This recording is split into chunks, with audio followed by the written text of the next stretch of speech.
दोस्तों नमस्कार, मेरा नाम प्रशांत है और आप देखना शुरू कर चुके हैं भारत एक सोच। साथियों, जैसे जैसे महाराष्ट्र और झारखंड और उत्तर प्रदेश में विधानसभा के चुनाव नजदीक आ रहे हैं, वैसे वैसे लगातार सियासी दलों का अपनी अपने गठबंधन दलों पर दबाव बनाने का काम शुरू हो गया है। साथियों, महाराष्ट्र में जिस तरीके से समाजवादी पार्टी अपनी ताकत झोंकने जा रही है और जिस तरीके से अखिलेश यादव खुद महाराष्ट्र के 2 दिन के दौरे पर जा रहे हैं, 18 और 19 तारीख को महाराष्ट्र के दौरे पर रहेंगे अखिलेश यादव। कहा जा रहा है उनकी 2 बहुत बड़ी जनसभाएं भी होनी हैं।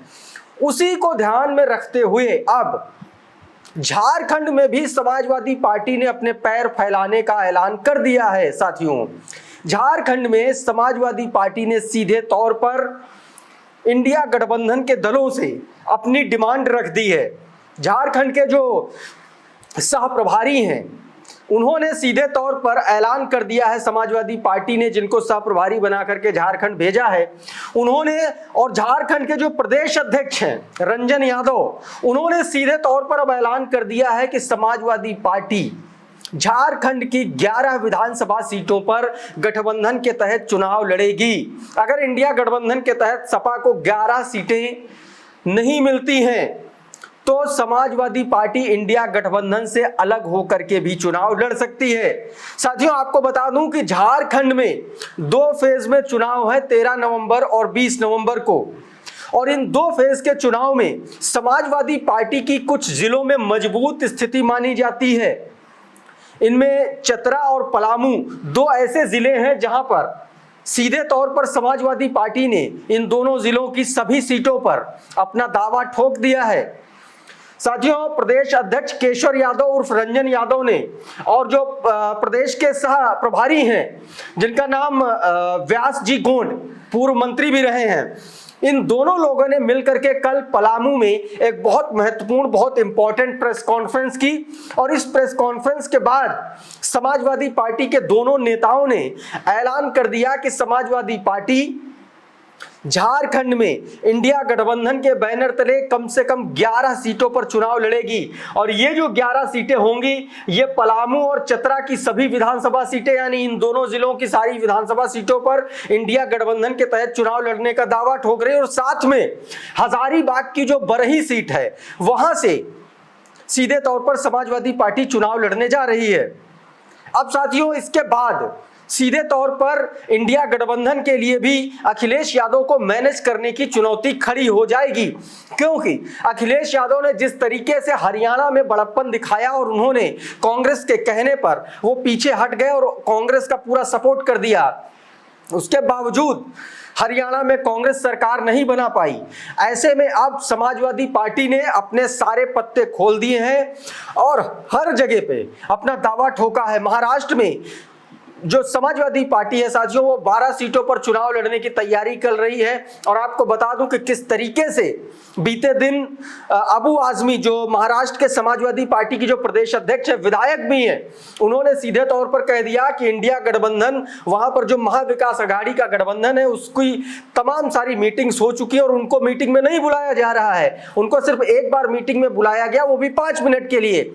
ऐसे में उन्होंने सीधे तौर पर ऐलान कर दिया है कि समाजवादी पार्टी को अगर महाराष्ट्र में सम्मानजनक सीटें नहीं मिली या 12 सीटें नहीं मिली तो फिर समाजवादी पार्टी अकेले चुनाव या तो लड़ सकती है, या तो प्रकाश अंबेडकर साहब के साथ चुनाव लड़ सकती है, या फिर कोई भी वो थर्ड फ्रंट जिसके साथ वो चुनाव लड़ सकती है। ऐसे में समाजवादी पार्टी ने सीधे तौर पर महाराष्ट्र से लेकर के झारखंड तक खुला ऐलान कर दिया है। दोस्तों, मैं आपको बता दूं कि अखिलेश यादव और समाजवादी पार्टी इस वक्त उसकी सबसे पहली प्राथमिकता है समाजवादी पार्टी को राष्ट्रीय पार्टी का दर्जा दिलाना, और यह सबसे गोल्डन अपॉर्चुनिटी है समाजवादी पार्टी के सामने हाल फिलहाल में। आप देखिए, हरियाणा का चुनाव जो है वो अखिलेश यादव ने छोड़ दिया, लेकिन अभी देखिए महाराष्ट्र का चुनाव है, झारखंड का चुनाव है, फिर अगले साल दिल्ली में चुनाव है और बिहार में चुनाव है अगले साल अक्टूबर नवंबर में ही। तो ये एक बहुत बड़ी अपॉर्चुनिटी है। फिर 2027 का उत्तर प्रदेश में तो चुनाव विधानसभा का है ही। यानी कि ये इतनी बड़ी अपॉर्चुनिटी है समाजवादी पार्टी के सामने, जिसके जरिए सपा राष्ट्रीय फलक पर एक नेशनल पार्टी का दर्जा उसको हासिल हो सकता है। और इसीलिए अखिलेश यादव लगातार कोशिश कर रहे हैं, समाजवादी पार्टी लगातार पैर फैला रही है। आपने देखा कि किस तरीके से अखिलेश यादव ने जम्मू कश्मीर में चुनाव लड़ा, हालांकि हरियाणा में उन्होंने गठबंधन का धर्म निभाया और कांग्रेस को आगे किया उन्होंने, लेकिन अब महाराष्ट्र में और झारखंड में समाजवादी पार्टी पीछे हटने के मूड में नहीं है। महाराष्ट्र में अबू आजमी ने ऐलान कर दिया और झारखंड में रंजन यादव ने और जो सह प्रभारी हैं समाजवादी पार्टी के इन दोनों लोगों ने, व्यास जी गोंड ने, इन दोनों लोगों ने ऐलान कर दिया कि अगर गठबंधन के तहत झारखंड में 11 सीटें समाजवादी पार्टी को नहीं मिली, चतरा और पलामू और हजारीबाग की जो बरही सीट है, ये सीटें अगर नहीं मिली तो समाजवादी पार्टी अकेले चुनाव लड़ने का ऐलान कर देगी और प्रदेश की सभी 81 विधानसभा सीटों पर अकेले चुनाव लड़ेगी। महाराष्ट्र में तो अबू आजमी ने एक कदम और आगे कह दिया कि अगर सम्मानजनक सीटें सपा को नहीं मिली और समाजवादी पार्टी अकेले चुनाव लड़ी, ऐसी कंडीशन में अगर कोई भी महाविकास अघाड़ी का वोट कटता है तो उसके लिए सिर्फ और सिर्फ एमवीए जिम्मेदार होगा। अब साथियों, 2 दिन के महाराष्ट्र दौरे पर अखिलेश यादव जा रहे हैं और हो सकता है झारखंड का भी दौरा अखिलेश यादव करें, ऐसी सूत्रों के हवाले से जानकारी मिल रही है। ऐसे में अब समाजवादी पार्टी ने अपना पूरा मन बना लिया इन दोनों राज्यों में पूरी ताकत झोंकने का।